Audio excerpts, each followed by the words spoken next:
When a major crime occurs, we naturally expect a mountain of physical proof. We look for the smoking gun. We expect DNA, fingerprints, surveillance videos, or a trail of digital breadcrumbs. But what happens when the physical evidence simply isn't there? What happens when the only things left behind are a grieving mother, an unexplainable tragedy, and a maze of contradictory stories? When the physical evidence runs dry, the justice system is forced to rely on narratives.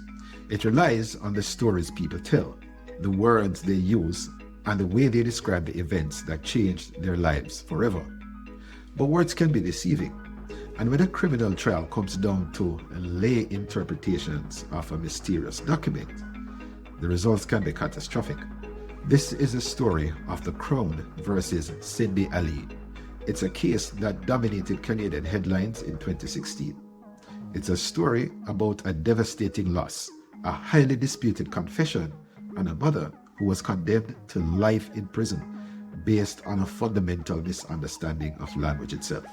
It's a case that proves why, when the evidence is written in ink, we desperately need experts to read between the lines.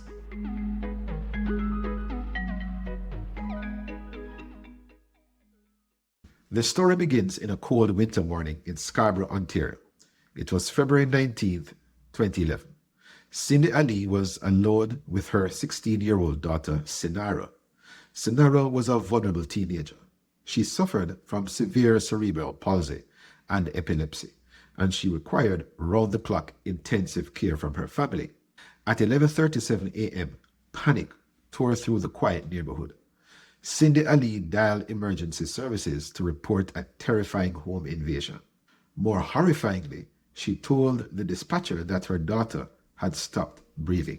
When first responders arrived at the townhouse, they walked into a nightmare. They found young Cynara lying on her back on the living room couch. A towel was draped over her neck. A pillow was resting over her forehead. She had no vital signs. Paramedics rushed in and desperately performed CPR. They managed to briefly restore her pulse, and she was rushed to Sick Kids Hospital. But the damage was too severe. Approximately 36 hours later, after being removed from life support, Cynara succumbed to her injuries. The Toronto Police Service immediately launched an investigation, dubbing it Project Litoria. Detectives needed to know exactly what had happened in that townhouse. Cindy Ali sat down with investigators and laid out her terrifying narrative of a targeted break-in. She told police that two men had forcibly entered her home, demanding a specific package. She described the intruders in vivid, highly specific detail. They were dressed impeccably, she said, wearing black suits, dress shirts, ties, leather shoes, and black balaclavas to hide their faces. But there was one more detail she provided, a detail that would become the center of gravity for the entire investigation. She described how the men sounded. Through auditory profiling, she told the police that the intruders spoke with distinct, heavy Jamaican accents. According to her account, one of the armed men escorted her through the upper floor and down into the basement, demanding she help him search for this mysterious package. The second man, she said, remained upstairs in the living room with Cynara. Ali claimed that when she was finally able to return to the living room, she found the second man standing ominously over her lifeless daughter with a cushion. Realizing they had terrorized the wrong family, the men allegedly declared they had the wrong house and fled into the winter morning. It was a chilling story. But almost immediately, the police investigation hit a wall. In fact, the physical evidence, or the complete lack of it, seemed to tell a completely different story. First responders, including the firefighters who arrived at the scene, immediately cast doubt on the idea that two men had just fled the house. They noted a glaring inconsistency. There was a complete absence of fresh footprints in the snow leading up to or away from the townhouse unit. Furthermore, crime scene investigators found zero evidence of forced entry. They swabbed for intruder DNA and found absolutely nothing. They scoured the neighborhood for surveillance footage, but the two men in black suits were nowhere to be seen. Faced with this massive gap in the physical evidence, the Crown constructed a dark, competing narrative. If two Jamaican men didn't kill Cynara, the Crown argued, then the only person left in the house was responsible. The prosecution alleged that Cindy herself had asphyxiated her own daughter. To support this shocking accusation, the Crown posited that Ali had deliberately staged the crime scene to simulate a robbery. They pointed out that while drawers had been pulled out in the bedrooms and the basement, the valuables inside were left completely undisturbed. It looked like the idea of a robbery rather than an actual theft. Other elements of the scene felt equally suspicious to investigators. The basement door leading to the parking garage had been unlocked. The kitchen phone was inexplicably torn from the wall. Knives were scattered haphazardly on the floor, and the glass candle holders had been smashed in the hallway. But why would a mother do this? To establish a motive, the prosecution argued that Cindy Ali simply wanted to escape the crushing financial and emotional burden of Cynara's complex medical care. The family had previously immigrated to Canada and had formally agreed to cover all of Cynara's medical costs out of pocket as a condition of their application for permanent residency. The Crown alleged this pressure had finally caused Cindy Ali to snap.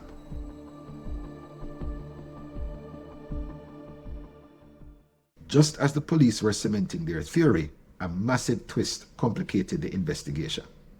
On March 16, 2011, almost exactly a month after the incident, Cynara's father, Alan Ali, walked out to the family's mailbox. Inside, he discovered a mysterious, anonymous, handwritten letter. The letter was written entirely from the perspective of the alleged intruders. It was a taunting, menacing confession. The author claimed they and their friend were acting on orders from a boss to go get a package. They admitted to forcing their way in, and they admitted to the assault. Crucially, the letter contained explicit threats warning the family not to cooperate with the police, stating they still had people watching the house. But for the police, the most fascinating part of the letter was how conveniently it seemed to explain away all the missing evidence. Remember the lack of footprints in the snow? The letter explicitly stated, "Them fucking police can't catch us because we shoes has cover over it." To the Crown, this letter wasn't a confession from a killer. It was a desperate cover-up. The prosecution alleged that this letter was a total fabrication, authored by Cindy Ali herself. They called it a linguistic disguise, an attempt by Ali to write like a Jamaican gangster in order to divert the police investigation and prove her story about the home invasion was real. This brings us to the 2016 trial. In Canadian law, to convict someone of first-degree murder, you have to prove planning and deliberation. The defense argued that there was no evidence that Cindy Ali had planned anything, but the judge disagreed. The judge ruled that the complex fabrication of the home invasion story, the physical staging of the crime scene, and the creation of the fake confession letter all amounted to what is called post-offense conduct. The judge believed that this elaborate scheme was so complex it must have been calculated before the killing even took place. Based largely on this circumstantial framework, the story of the staged scene and the fake letter, Cindy Ali was convicted of first-degree murder. She was sent to prison, but here's the most astonishing part of this entire process. Cindy Ali was convicted of writing a fake Jamaican confession letter entirely prior to any rigorous expert forensic linguistic analysis being applied to the document. The jury and the judge were left to interpret the language, the dialect, and the authenticity of the letter entirely on their own layperson assumptions.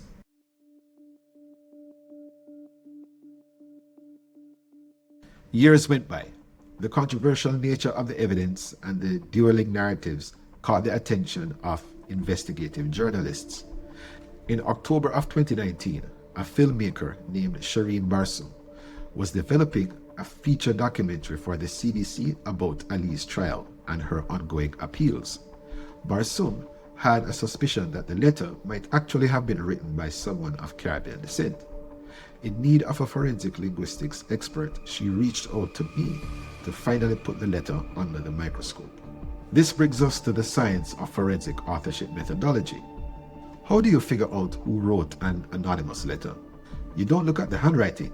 You look at the mind behind the handwriting. You isolate the unconscious linguistic habits of the author, their grammar, their spelling, how they construct a sentence, and you build a linguistic profile. Then you compare that profile against the known writings of your suspects. I began by diving deep into the anonymous threat letter, which we call the questioned text. Right away, a distinct profile emerged. The author of this letter had an understanding of English that did not exceed an early middle school level. The physical layout of the text was incredibly revealing. It wasn't written like a normal letter. It was a single, dense block of text with absolutely no margins, no indentations, and no paragraph breaks. More importantly, it was written with a complete absence of internal punctuation. There were no commas, no periods, and no capital letters at the start of the sentences.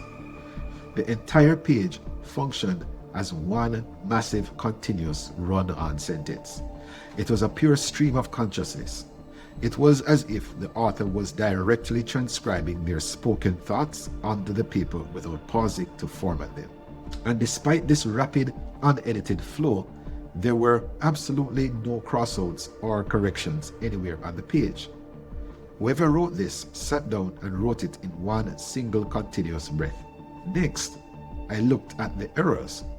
The text was filled with phonetic spellings, like writing Frinde for friend, or dropping consonants, like writing Noting instead of nothing. But the most important clues weren't just bad spelling, they were grammatical substitutions. The author had very specific habitual ways of putting words together. They consistently omitted past tense verb inflections. Instead of saying we pushed, they wrote we push. They used the word are as a negative replacement, a grammatical filler that didn't belong in standard English.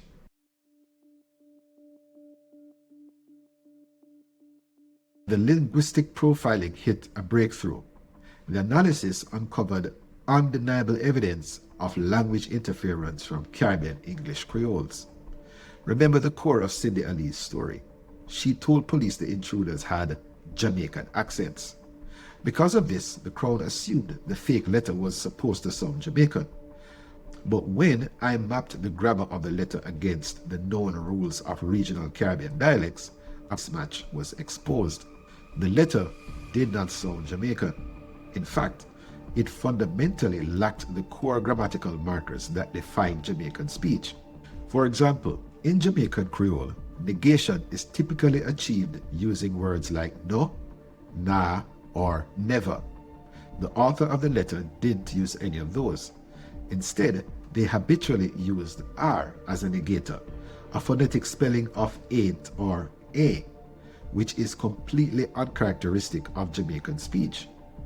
Furthermore, Jamaican speakers frequently use the word them to make things plural, like saying the picnic them for the children. The letter makes zero use of this highly common plural marker. It also completely lacks the continuous aspect markers you would find from a Jamaican speaker. So if the author wasn't Jamaican, what were they? The grammar of the letter aligned seamlessly and undeniably with Trinidadian Creole. The most glaring signature was how the author used pronouns. In Trinidadian Creole, it is common to use subject pronouns in the object position. The author of the letter did this habitually. They didn't write kill her, they wrote kill she. They didn't write sending us crazy, they wrote sending we crazy. They wrote we shoes instead of our shoes. This specific pronoun exchange is a well-documented hallmark of Trinidadian speech. Furthermore, the author used the phrase we does be they all the time. The use of the word does to indicate habitual action is a defining feature of Trinidadian Creole, separating it sharply from Jamaican dialects. The forensic evidence was clear. The letter was a fluent, unedited transcription of Trinidadian Creole. It was fundamentally incompatible with Jamaican Creole. This meant that whoever broke into that house, if they were the ones who actually wrote the letter, were not the Jamaican men Cindy Ali described.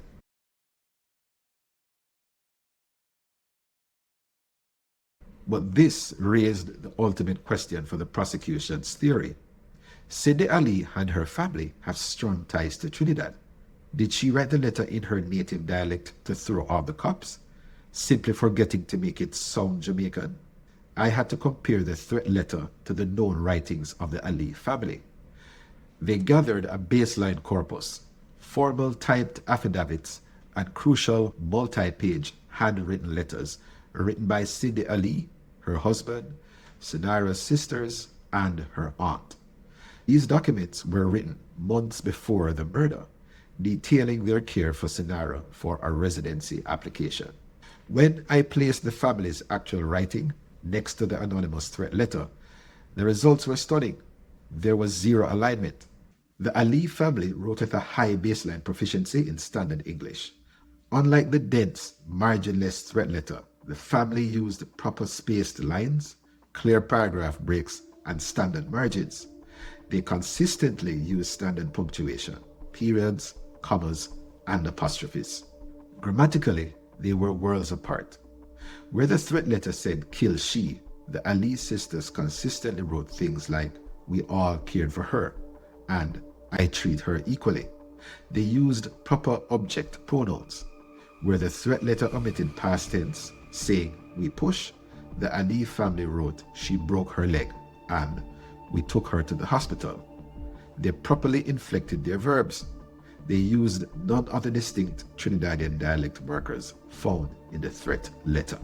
But the most glaring difference was in their cognitive writing style. The threat letter was an unedited stream of consciousness with zero mistakes crossed out. The handwritten letters from the Ali family showed an active, careful editing process. They frequently crossed out errors on the page. They used insertion marks to add words they had missed mid-sentence. They were cautious, self-correcting writers. To believe that Cindy Ali, or a member of her family, authored the threat letter, you'd have to believe the near impossible. You'd have to believe that a grieving mother, in the midst of a murder investigation, successfully pulled off an extreme, perfectly sustained act of linguistic disguise.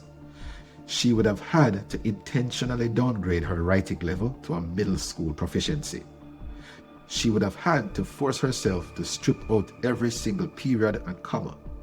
She would have had to abandon her natural, deeply ingrained habit of editing on the page. And she would have had to flawlessly adopt highly specific Trinidadian Creole grammatical rules that she simply did not use in her everyday writing. The linguistic signatures between the Ali family and the anonymous author were fundamentally, undeniably incompatible. The letter did not match the Ali family, and it did not match the Jamaican identity of the alleged perpetrators.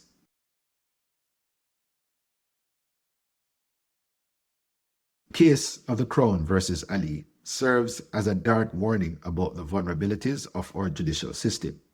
When physical evidence is missing, the stories we tell become our only currency. But when courts rely on layperson assumptions to interpret dialect, to judge the way someone sounds, or to guess who wrote an anonymous letter, the results can destroy lives.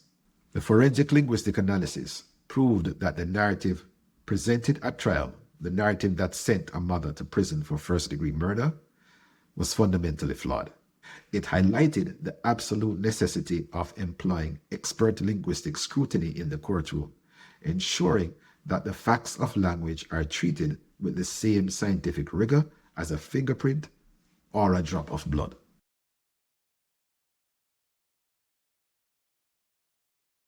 Eventually, the justice system caught up to the facts. Following her initial conviction, Cindy Ali fought relentlessly through the appellate courts. Her protracted legal battle, fueled by mounting investigative scrutiny and the collapse of the original police narrative, finally led to the truth. She was fully acquitted of the charges surrounding the tragic death of her daughter. But exoneration does not erase the trauma of being wrongfully condemned. Following her acquittal, Cindy Ali launched a $10.5 million civil lawsuit against the police and the city, seeking justice for the years stolen from her. Her story remains a profound, lasting testament to the human impact of investigatory errors, and a reminder that sometimes the most crucial evidence in a murder trial is hiding quietly in the ground.